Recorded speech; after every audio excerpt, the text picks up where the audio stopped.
Chapter 3 The Revelation. The hours of night are spent sleeping fitfully among the sticks and stones. Years have passed since I last attempted to camp under the open stars. I am not accustomed to it. Every noise startles me to alertness. The hum of insects, the croak of frogs, the restless slumber of my companions, the too early cries of birds. Each time I must still my heart and slip back into the darkness. I do need my sleep. When the sky begins to lighten, we arise. Oscar's scavenging turns up birds' eggs and wild asparagus, foods that can be cooked quickly even without utensils. Neither Oscar nor I make any reference to our conversation of the night before. This morning we are strictly business. Once bellies have been filled and bladders discreetly lightened, a task considerably easier for my companions than myself, we are ready to seek the rendezvous point. Excellent. Callum leads us to a country road, his particular destination marked by a crudely carved milestone half buried in the verge. This is the place. Get yourselves out of sight. We could have hours yet to wait. Find a spot where you can be hidden and silent for as long as is necessary. His gaze falls on Oscar. Hey, what are you trying to say, man? If you can't do that, then get back to the river and stay there where you won't make a mess of things. I can do it. You had better be right. Remember, the most important thing is that Cass is safe. Don't take any action that could endanger that. But once the way is clear, don't let those bastards get away. We understand. Oscar and I secrete ourselves into the brush. Hiding among such thick cover is simple enough. Making a nest for yourself where the smallest movement will not rustle loudly and give you away is more complicated. Even the most patient soul must shift position occasionally. It's not good for the body to do otherwise. Callum's role in this is easier. He takes up a visible position along the road, pulls out a knife and a bit of wood, and begins whittling at it. For myself, there is nothing to do but wait and think. Ah yes, let's have a think about our feelings while we wait. Oscar, why did you have to kiss me? It doesn't make this any easier. He's always been so sweet and easygoing and innocent. I never thought he'd try to push further. It must have been the stress of yesterday. Everything will have to be different now. We must not touch each other anymore, not even for comfort. We have to be sure that nothing like that ever happens again. It will be easier once Cassidy is safe. I'm sure she and Oscar could be happy together. Oh, Madeleine. Dots. After a long and uncomfortable wait, I hear the sound of footsteps on the road. Oh, could it be the kidnapper? Or princess napper? Callum hears it too, but he holds his position and waits for the newcomer to approach him.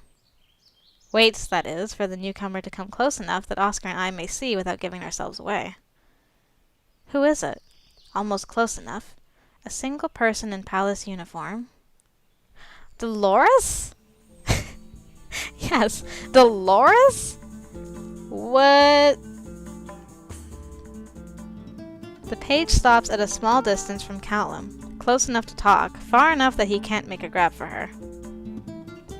She folds her arms insolently and waits. Do you have a message for me? Oui, I maybe do. Here's the message. Give me the gold. Dolores is working with the kidnappers? How can that be? She helped me. Didn't she? The deal was a trade. Gold for the princess. No princess, no gold. Do you think I'm stupid, Lord Fancy Boy? I love her names for people. Once you got your princess back, what guarantee have I got you won't go after me? Since that was exactly the plan, she has a point. Pay no attention to that. You want her back, you play by my rules. And if I gave you the gold, what guarantee do I have that Cassidy is unharmed, or that you even have her? I'll take you to her. You throw me the gold, I'll guide you to where I left her, one step at a time. And keep your distance. You try to rough me up, I'll lead you in circles till she starves. Half now, half when I see the princess. Don't worry, fancy boy, I don't want her on my hands. Had enough of looking after lords and ladies, I have. Half now, no more.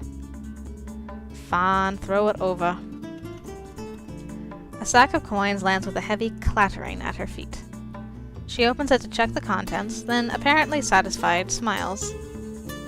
Go on with you then, that way. Keep moving and I'll tell you when to turn. Together, they move into the woods. Oh, gotta go follow them. That's why we've got our secret spy music on. This is not good. The only thing to do now is to try to follow them without making too much noise, and hope we can still be ready to spring on Dolores when she's delivered on her promise. I look around for Oscar to be sure he understands what must be done, and find him making wild-eyed faces at me. There's no time, and we can't risk being overheard. We must rely on gesture. He points at his foot, waves his hands in a negative fashion, shrugs, and indicates that I should go on. Without him? What the heck? I'm not sure what the problem is. Maybe he's caught somehow.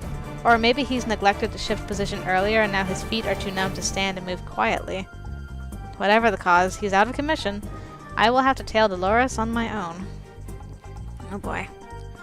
I creep through the brush, trying to keep both pale heads in sight while avoiding dry twigs and other giveaways. Callum is in the lead, moving slowly at Dolores' direction, and pausing frequently to look back at her. She, in turn, always waits for him to move before she'll take a step to follow him, never allowing that distance between them to close. She's very clever. Her caution means that, if not for my presence, she would have a fair chance at escape if she chose to run for it. It would depend on how quickly Callum could react. Would that be enough for her? She seems a cunning sort. And I don't say that solely because she misled me earlier. Oh no. Fleeing from Callum would be even easier if he were temporarily distracted or injured. Could she be leading him into a trap? Uh-oh. Yeah, she could kidnap herself a prince and a princess and get a lot more gold out of it. Before I can spin worse imaginings, she stops. May as well come out, Miss Nosy. What? I'm as quiet as a mouse back here. What? I know you're out there, Osendower girl. I saw you with himself last night, playing Broken Bird. Tricky. Now, I can wait here all day, but your delicate lady is all alone and helpless like. So get over here. I hesitate, trying to decide whether she's certain of my presence or merely suspecting it. Come out, Valois. So much for that, then. Thanks, Callum. I raise my hands and move noisily into view. Planning to turn on me, weren't you? A caution. You would have done the same. I maybe did. Who's to know? I don't think she could have managed to hide her own allies in the same thicket we were hiding in earlier. But now that she's calling the shots, she might indeed be leading us to them. Get over there, next to him. Since Callum apparently wants me to play along, I obey her instructions and walk past her to stand beside him. The traitorous servant then produces a silk scarf which she hurls in our direction. Just carrying that around. Tie yourselves together. Is this some sort of joke? You're the one playing jester's tricks, fancy boy. Should have come alone. I've always wondered why you weren't dismissed from service. You make a terrible page. Well then, good that it's settled. What? Well then, good that it's settled. Well then, good that it's settled. I guess that's what she's trying to say. Now do as I say. Oh, I guess she's saying it's settled that she is kind of firing herself in a way. Maybe? I don't know. On my leg, I don't care. Callum picks up the scarf and extends his left hand to me. I'm not quite sure what he has in mind, but I place my right hand in his. He winds the scarf over and around and through our shared clasp, creating something that looks like a knot but isn't actually. We're not tied, only tangled, and it will not take long to free ourselves again. Dolores can't tell quite what he's done unless she comes closer to examine it, of course, and she seems disinclined to take such a step. Despite his brief show of resistance, Callum seems quite calm about the setbacks the rogue page has put in our path. Of course, he still thinks we have Oscar in reserve, and I cannot tell him that my prince has been left behind, with numb feet. We resume our course through the woods step by step. For good or for ill, Dolores' voice is our guide. And then, at last, we see it. A splash of pink across the forest floor. Hope she's not dead. Cass! Instinctively, he starts to move towards his fallen sister, and his motion tugs at our joined hands. That moment of distraction is what Dolores has apparently been waiting for. Look at how sneaky her face is. Oh, and she's off. Abandoning us and the remaining half of her ransom gold, she turns to flee. Oh yeah, she never did get the other half of her gold. Go! We rush after her as best as we can. Love the running in these games. It is not so easy as one might think to run in a forest, particularly while entangled with another. We could of course pause for a moment and remove the silk wrapping, but that would require that we pause. Instead, Callum crushes my fingers in his grip as we attempt a synchronized pursuit. She is one and we are two, and in this terrain that gives her an advantage. She's going to get away. We're losing! Oh no. And then, quite unexpectedly, I hear a shout. It's Oscar! Oh. Or something. No, it'd be more like, ah! There we go. I did the king's voice by accident. Moving on. Somehow or other, he must have gotten himself loose from his predicament and tried to catch up with us, only to find himself directly in Dolores' escape path. He's not bigger or faster than she is, but he is there, and she can't swerve away in time. In one desperate leap, he tackles her to the ground, but that doesn't bring an end to it. Wrestling is not a sport that ever held Oscar's interest. With an angry woman in his grasp, a woman who has no qualms about using her knees and her teeth, he's completely ineffectual. A few painful, for him, moments later and she has struggled free, but by that point, it is too late. Oh! Man, his face is so scary. Ooh.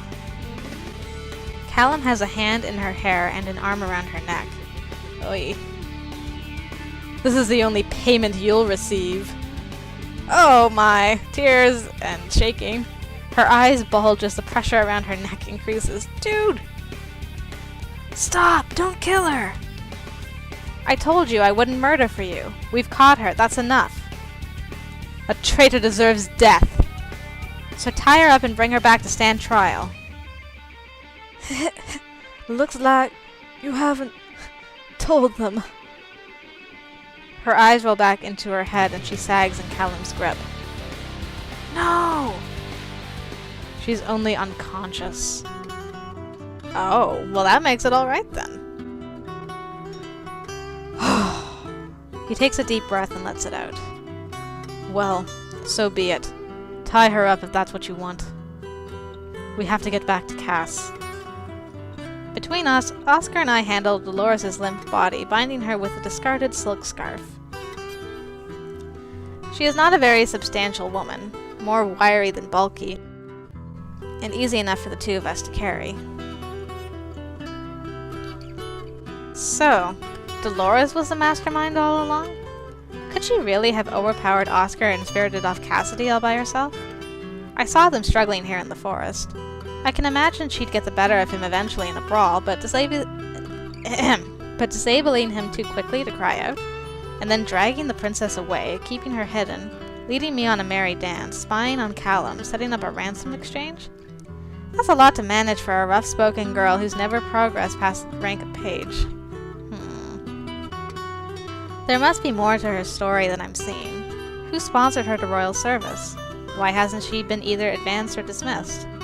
She is someone's agent, I'm certain, but whose, and what is their part in this? And yet Callum insisted that she was working alone, and motivated by gold, not by politics. And the last thing Dolores said was that Callum hadn't told us the whole story. Could she be his agent and turned on him? I don't know. That might explain why he was so angry at her for being a traitor, except he said that he didn't know why she hadn't been dismissed either. I may have some questions for that woman when she wakes up, but in the meantime we have a princess to rescue. Right, the whole reason we're out here in the forest.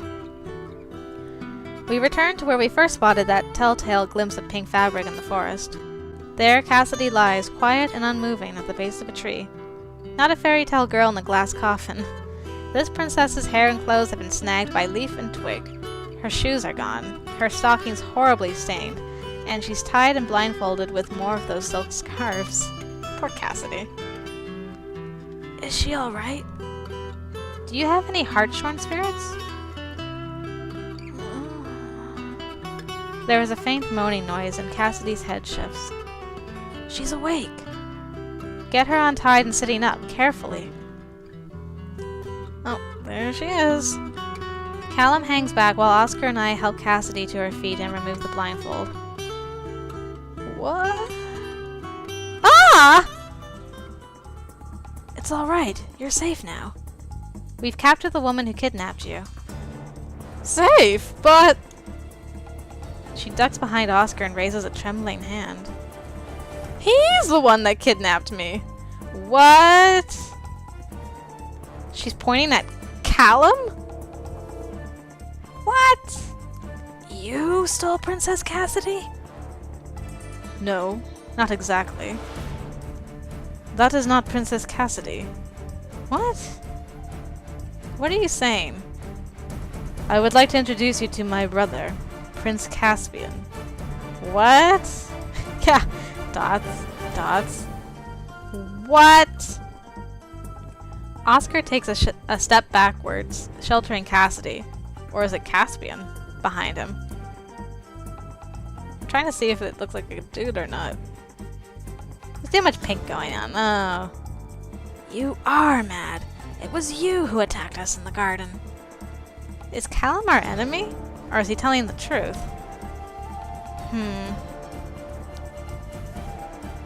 I'm kind of curious as to what the story is. Can you please explain, sir? Let's not get too excited here. We're all supposed to be friends, right? Callum, do you want to explain what in the world you're talking about? Yes, please. You would think, with the years I've spent planning for this moment, I would have a better idea of what to say. This isn't how I meant it to turn out. Your prince is right. I did attack him in the garden, but only him. I would never have hurt Cass. I just wanted to talk to him alone. Her voice is so hard. If you wanted to talk to Oscar alone, why did you make me go with you? You really don't remember anything, do you? Wait, hold on. I'm trying to understand. So, Callum, you're saying that is your brother Caspian? Yes. I am not! And you took her, or him, from the dance last night because you wanted to talk to her? Yes. Then how did Dolores get involved in this? I left Cass in my rooms alone while I waited for the fuss to die down. That thieving page must have somehow found him there and decided to grasp the advantage. I should never have left you alone. What, you're sorry that someone else kidnapped the princess after you had properly kidnapped her first? You may have found some crumb of courage, but you are still a fool. Leave Oscar alone. I was willing to risk anything for my goal, except Cass's safety. What goal? Saving my little brother, who was stolen from me all those years ago. I'm very sorry, but you're delusional. I am not Caspian. Prince Caspian died when I was a baby. That's what everyone believes. That doesn't mean it's the truth. I assume there's a story behind this? Please? Why are you listening to anything he says? He lied to us. He attacked us. He forced you. I'm listening to him because I want to understand what's going on. Wisdom before judgment. And whose wisdom do you think you are? Ooh. What is that supposed to mean? What? No, she's right. We should talk about this calmly. Once we all understand what we're thinking and feeling, then we can come to a solution that benefits everyone. But if you please, I'd like to sit down. Of course, you should rest. He gallantly sweeps a patch of grass free of twigs and beetles. You're very kind. Once they've settled themselves, Callum begins his tale. Tell us a story. Cass was my little brother, and the closest person to me in the world. All of our other siblings were much older, men in the making. In the meanwhile, our royal parents seemed to have little interest in their youngest offspring. I know now why it was, but at the time it never occurred to me to question. My life was the nursery, my toys, my minders, and my baby brother, who trusted me in everything. Then they came and took Cass away. They said he was ill, that he was coming down with the plague and had to be quarantined, with special nurses. I never saw him again. It was half a year later that they told me he was dead. Oh. But if he was ill, and we were always together, why was I fine? If he had to be confined, why not me? That's it? That's your reason for believing that Cassidy is Caspian? Yeah, it's a little weird, but don't see how you made that jump. Of course not. At the time, that was my reason for believing that life was unfair, and would always be so. I wasn't interested in my new little sister. I didn't want a replacement for Cass, so I didn't think about the princess. But that baby grew older, and still she never came to the nursery. Years, and I never saw her once. Sometimes I wondered if I were the one with the plague, who had to be kept away from my siblings. And then I was old enough that my parents were forced to give me my own rooms and full-time tutors. And once you were gone, then they took the nursery for the princess? I suppose. I didn't much care. I was used to it by then, being shoved aside, out of the way, ignored. It wasn't until a public event when Cassidy was about 5 years old that I finally laid eyes on the princess. And it was Caspian. Older, too old for 5 years, and wearing a dress, but I knew his face. She's your sister. It's not that strange that she might look a lot like Caspian. Not similar in some way, the same face. Look at me. Do I have the same face Cass does? Well, no. No one else saw it. No one else knew him like I did. I didn't even question why he was there. All I knew was that my brother was alive. I ran up to him, calling his name. That was when my father hit me. Oh. I remember that. That boy. That was you? They told me he was a thief who snuck in, and that he might have carried the pox. That was why they beat him. Yes, you would remember the beating. Oh. Your father beat you? No, he had the guards take me away and teach me a lesson, once only. That I was wrong, and a fool, and a disgrace, and that I was never to go near Cassidy again. I had no idea. I'm so sorry. You have no need to be sorry. You didn't cause it. You wanted to see your brothers, remember? He turns back to Callum. Your parents treated you unfairly, that's clear, but it proves nothing. You made wild accusations in public, and they did not want the scandal. Considering what it's led to now, it seems they were correct that you would bring them grief. Oh, Oscar. Caspian and Cassidy are different people. Cassidy was born before Caspian died. It's public record. Yes, and for so long I couldn't understand it. I almost started to believe that I was wrong. Then it all became clear. Caspian and I were nothing to them. The infant Cassidy was the heir my parents had been longing for. I think that baby died, and my wise mother could bear no more children. There could be no further princess. And so I believe they chose to switch Cassidy for Caspian, and raise him as the heir of Guelinor. They've done it so well that even he doesn't remember who he really is. Cass, they kept you isolated so that no one would break the illusion, so that I couldn't tell you the truth. Everything I've done was to get you out of their clutches so that you could be free. They stole your life. I'm here to give it back. But there's one obvious problem with this whole story. Go on. Caspian was a boy. Cassidy is a girl. There you go. You are, aren't you? Of course I am! You can't simply put a dress on a boy and call him a girl. It wouldn't work. Bind a living thing tightly enough, and its growth can be stunted. He looks at his sister, and his voice takes on a hesitant tone. They've kept you so isolated. I have to ask, do you know what is different between a man and a woman?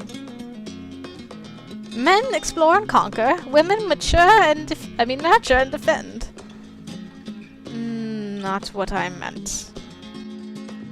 What I think he's trying to say is that men's bodies are different from women's bodies. Yes, that's why women wear gowns. Oh boy, she really doesn't know. That's true, but it's more a question of what's under the gown. Have you ever seen men and women unclothed? What? You can't ask a lady a question like that. Look how blushy he's like, I'm so offended. She can, being a lady herself. Of course I haven't. It wouldn't be proper. In paintings or statues, perhaps? Books of engravings? I would never look at such things. Not even Sylvia de Gausser's The Myriad Ways? It's very famous. Convenient, isn't it, that they've sheltered their princess so profoundly? It is suspicious. There's nothing unusual about a princess being modest. Yes, but so much so that she can't even grasp the point of what we're asking? What point? That. I'm guessing this is Dolores. Oh, for soil's sake! Nice angle. We turn to discover that Dolores is apparently no longer unconscious. Still bound, she twists herself part upright to speak. They're trying to find out if you've a tail in front. Thank you, Dolores. A what? How long have you been listening? Long enough, Lady Lackey. Gosh. I should have shut your mouth permanently. Oh, and then who'd you have to take the tasks your noble hands are too pure to carry? If none of you have the eggs, I'll lift her skirts and see if she's got them. Nice. What? No one is lifting any skirts. It isn't necessary. There are other signs. I am, after all, supposed to be trained to observe. I set my preconceptions aside and examine Cassidy closely. She has a slim figure and a narrow waist. Her bosom, while quite modestly endowed, has a feminine shape to it. That much could be achieved by a slender dandy in a corset, but other features are far more difficult to alter. Look at her hands. She has long and graceful arms, but small hands. Men's hands are larger in relation. That's not always the case. Her chin is smooth and soft and has no hair, and her throat lacks the male bulge. And her voice. Yeah, that's why she talks so funny. That is your natural voice, isn't it? You're not forcing yourself to speak in a high tone? No! You didn't have your voice mysteriously change a few years ago. No.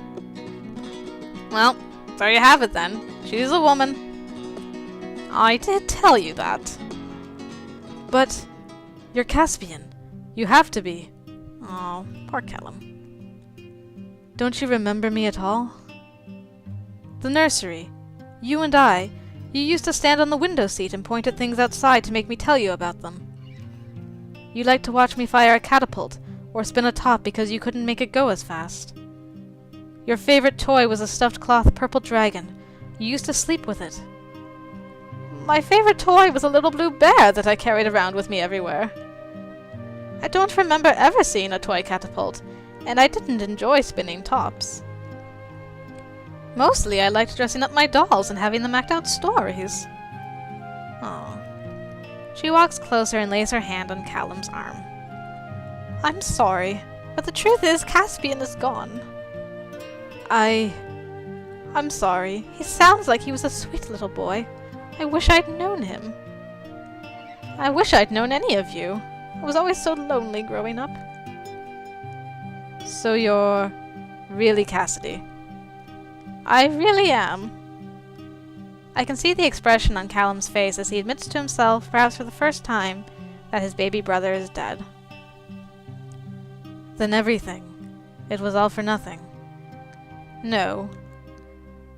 To his evident surprise, she wraps her arms around him, nestling her chin on his shoulder. It meant that we got to be together and talk to each other at last. Oscar looks so unimpressed with the situation. Otherwise, we would still be strangers. Hug me back. Nobody ever hugs me. Aww. Slowly, cautiously, Callum puts his arms around his sister. Aww, you guys look so cute. Brother and sister love. I don't know why our parents treated you so badly, or why they kept us apart, but it was wrong. But I'm an adult now. They can't lock me away. We can start over. She steps away from him, still smiling. What you did because you loved your brother. That's not wrong. Yeah, really sweet. Now, since we're all loving and forgiven, how about you let me go? You are going back to the castle to face a trial. I ought to get rid of her right now. It would save trouble.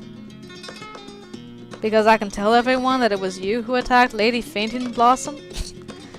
The names. Sure, you could kill me so I couldn't talk. But then you'd have to kill Miss Nosy and Prince Simple too, huh? What? Was that your plan? Of course not. Don't like the hesitation there.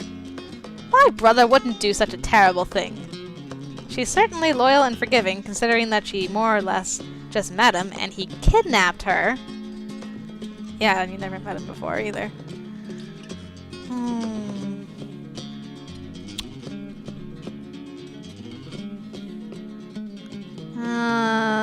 Yeah, defend.